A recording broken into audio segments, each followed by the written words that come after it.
Today we're going to learn to create and program arrays as well as objects we can use to represent them in forms. Like a simple variable, an array must be declared, assigned a value, and then used. To help us understand this, we're going to create a first array in the detail form of the interventions table. This array will concern the objects. So we'll need to create the array in memory, place an object on the form that can represent this array in memory, check that the array contains the correct information. Then when we select a value in the array, we transfer this value to the field. To make things simple, we're going to put all the programming in the object. This will also let us review the concept of an event. Select the pop-up drop-down list object. Then draw it to the right of the object field.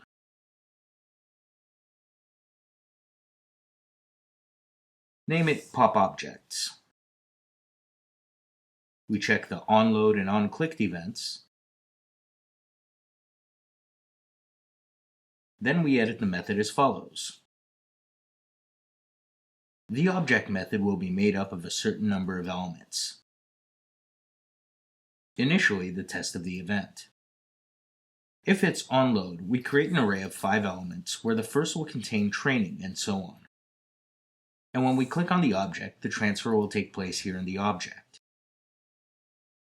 We're going to trace the operation of this method by carrying out an initial test. We see that when we double-click on an intervention, we go to onload. We'll be able to display the array that contains 5 elements, and these 5 elements are gradually assigned values.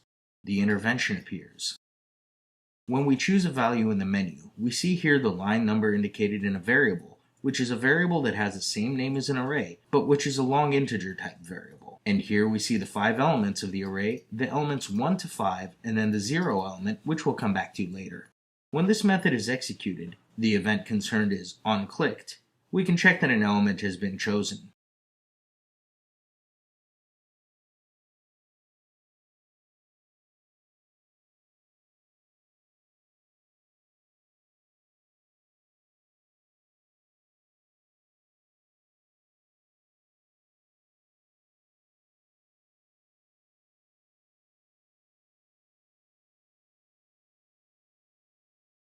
If the element was chosen, we can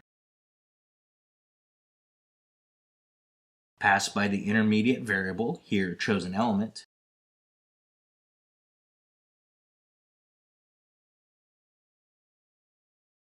retrieve the chosen value. If we look at chosen element, we see that it's hardware.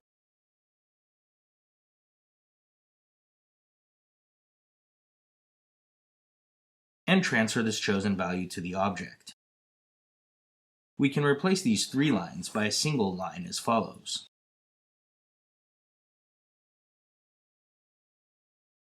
Why? Because this value here is the long integer variable that contained the 3 earlier, so it indicates the line number of the array concerned, which has the same name.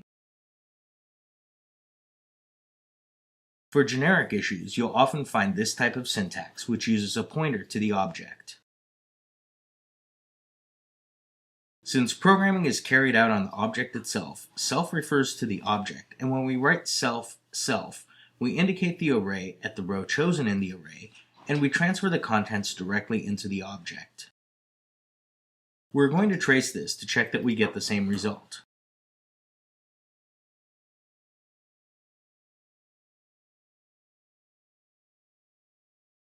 So currently we have system in the intervention object. If we display PopObject, we have system.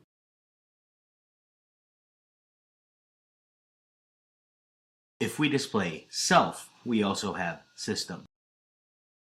This breakdown helps us understand in detail. This is the most generic and concise way of writing it.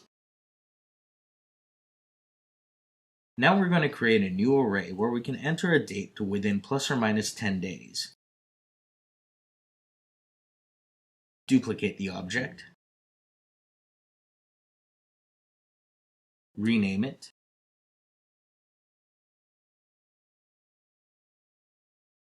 Copy. And modify its method.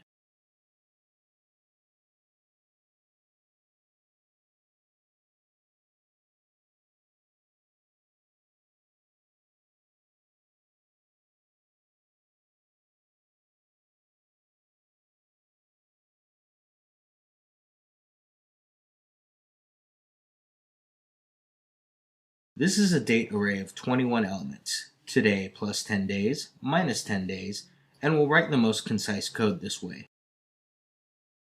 So, how do we fill in these elements? We're going to make a loop where we assign a value to the array as follows. Current date plus $I minus 11.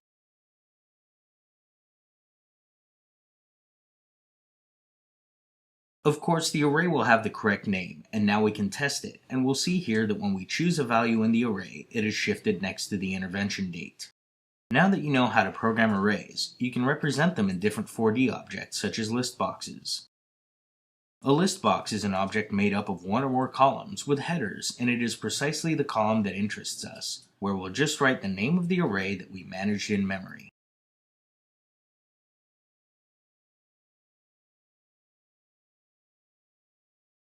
If we now return to an intervention, the list box contains the different values of the array, and we see the direct synchronization between the choice in the list box and the corresponding one in the array here. We're going to program the list box in the same way so that when we click on it or when we make a new selection in it, the value of the object is modified automatically.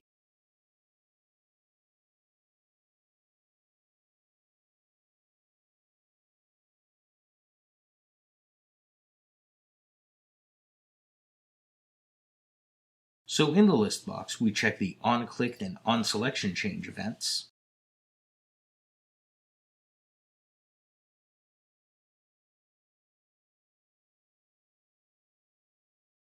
You just need to copy the following line into the object method of the list box. During use, when we select a value in the list box with the mouse or using the array keys, the values are transferred automatically. Of course, it's also possible to use drag and drop as long as the areas were set as draggable and droppable.